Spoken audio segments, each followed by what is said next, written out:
गुरु भक्ति योग। ईश्वर का अनुभव करने के लिए गुरु भक्ति योग सबसे सरल, सचोट, त्वरित और सलामत मार्ग है। आप सब गुरु भक्ति योग के अभ्यास से इसी जन्म में ईश्वर का अनुभव प्राप्त करो। गुरु के नाम की शरण लो, सदैव गुरु के नाम का रटन करो। कलयुग में गुरु की महिमा गाओ और उनका ध्यान करो। ईश्वर साक्षात्कार के लिए यह श्रेष्ठ और सरल मार्ग है।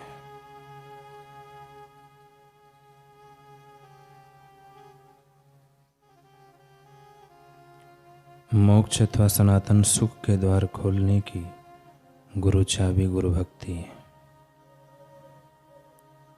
जीवन मधुर फूल है जिसमें गुरु भक्ति मीठा शहद है। गुरु भक्ति योग के अभ्यास से अमृत, सर्वोत्तम शांति और शाश्वत आनंद प्राप्त होता है। गुरु प्रेम और करुणा की मूर्ति है।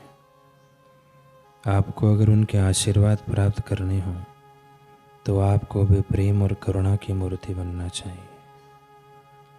गुरु के प्रति भक्ति में शिष्य के हृदय में स्वार्थ की एक बूंद भी नहीं होनी चाहिए।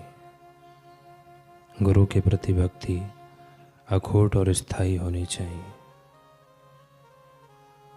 गुरु सेवा के लिए पूरे हृदय की इच्छा ही गुरु भक्ति का सार है।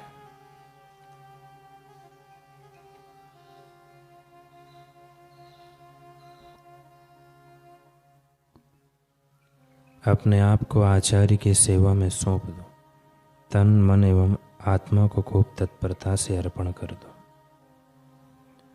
गुरु का सक्रिय स्वरूप माने गुरु के चरण कमलों में संपूर्ण आत्मसमर्पण। गुरु सेवा के नित्य क्रम में खो देना। नियमित अपने आचार्य की दैनिक निजी सेवा में घड़ी के समान नियमित रहो। गुरु के वचनों में विश्वास रखना, यह अमृतों के द्वार खोलने के लिए गुरु चाबी है।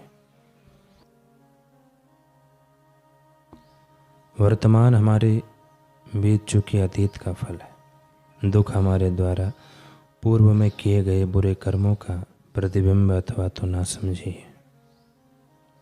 और जब ऐसे प्रतिबिंब मनुष्य के सामने आते हैं तो वह अक्सर अपने जीवन की दिशा खो बैठता है। कुछ एक ही है जो संभल जाते हैं। अपने मरुस्थल रूपी बगिया में फिर से अमृत के फुहारे लौटा लाते हैं। भाई कटारू भी इनमें से एक था। वह काबुल के एक सूबेदार के पास राशन पानी तोलने की साधारण सी नौकरी किया करता था। काम कुछ कठिन न था, परंतु फिर भी भाई कटारू का मन बेचैन, अशांत सा रहता था। शायद पूर्व के किसी कर्म का फल था। एक दिन गुरु अर्जुन देव जी के एक शिष्य ने भाई कटारू से सौदा लेते समय उसे कुछ सत्संग की बातें सुनाई, विचार सुनाए। इन विचारों को सुनकर भाई कटारू को ऐसा संवाद हुआ जैसे संगीत सुनने पर हिरण को हुआ करता है। इसलिए सूबेदार से छुट्टी लेकर भाई कटारू गुरु अर्जुन देव जी के दर्शन हेतु काबुल से अमृतसर पहुंच गए। गुरुदेव की एक झलक पाते ही भाई कटारू की भाव अवस्था बदल गई। वह सोचने लगा, क्या रूहानियत है इनके चेहरे में, कितने सहज हैं ये। कोई आडंबर तो मानो इन्हें छूने की कल्पना तक नहीं करता होगा। परंतु जाने कैसा होगा इनका दिल, इनका हृदय। क्या कभी इन्होंने भी गम का स्वाद चखा होगा? नहीं नहीं।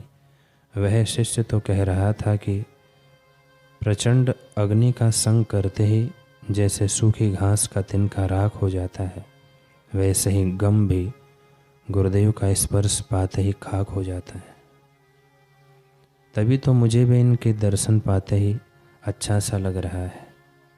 ऐसी खुशी तो मुझे बचपन में तब हुआ करती थी जब मैं दादा के पास जाया करता था, क्योंकि वे मुझे 2 टके दिया करते थे। लेकिन गुरुदेव मुझे कौन से टके देने वाले हैं? मेरी ऐसी खुशी क्यों है, ऐसी प्रसन्नता क्यों? भाई कटारू जैसे जैसे गुरुदेव के करीब आता रहा था, भाई कटारू जैसे जैसे गुरुदेव के करीब आता जा रहा था, वैसे वैसे मानो पिघलता सा जा रहा था और पिघल कर गुरुदेव के चरणों में बह सा रहा था। पता नहीं उसे ये क्यों लग रहा था कि गुरुदेव इतने संगत में केवल उसका ही इंतजार कर रहे हो। जल से भरे सभी घड़ों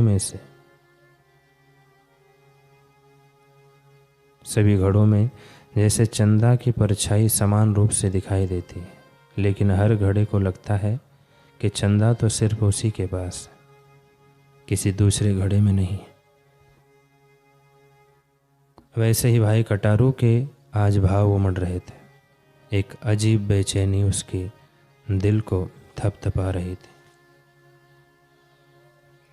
एक तरफ तो उसे लग रहा था कि गुरुदेव के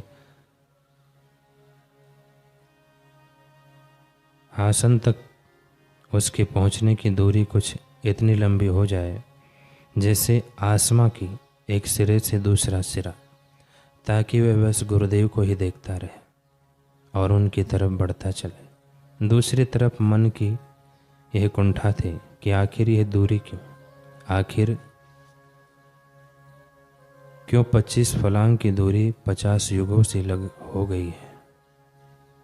खैर, अब अगले गुरु भाई के बाद भाई कटारू ने गुरुदेव के श्री चरणों में माथा टेकना था। उसका दिल धक धक सा करने लगा। सुना था कि गुरुदेव किसी किसी के साथ बात भी कर लिया करते हैं, तो क्या मैं उस श्रेणी में हूँ?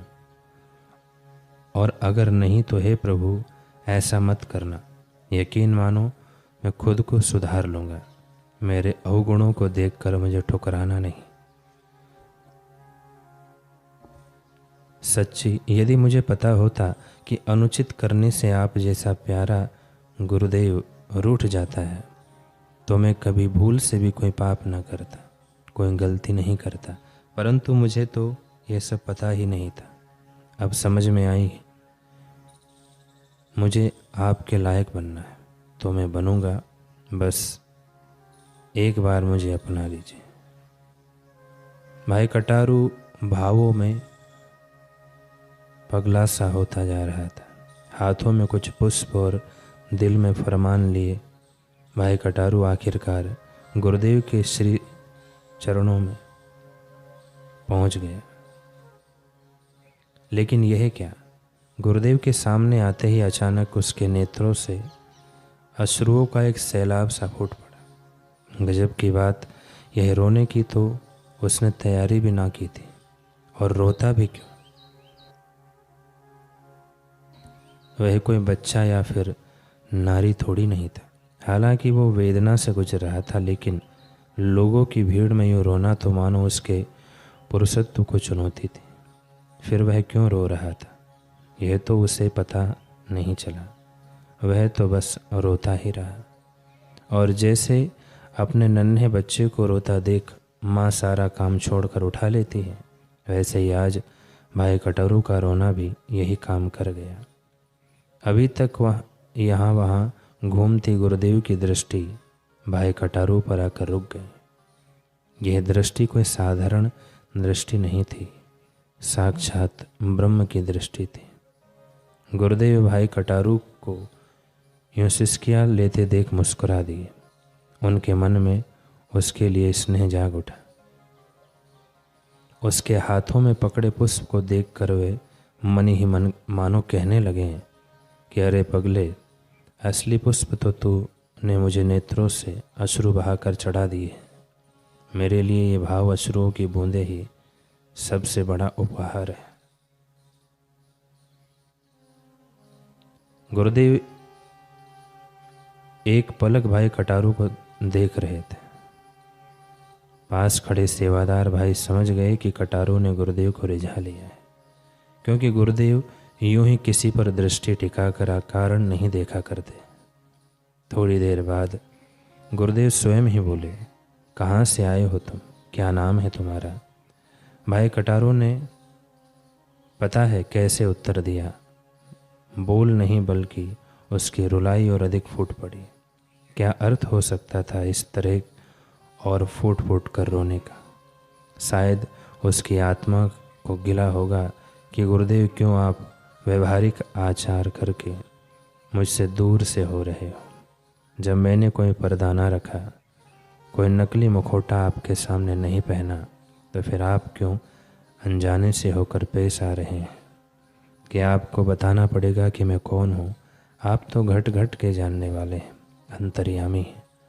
आप फिर क्यों अनजान होने की लीला कर रहे हो?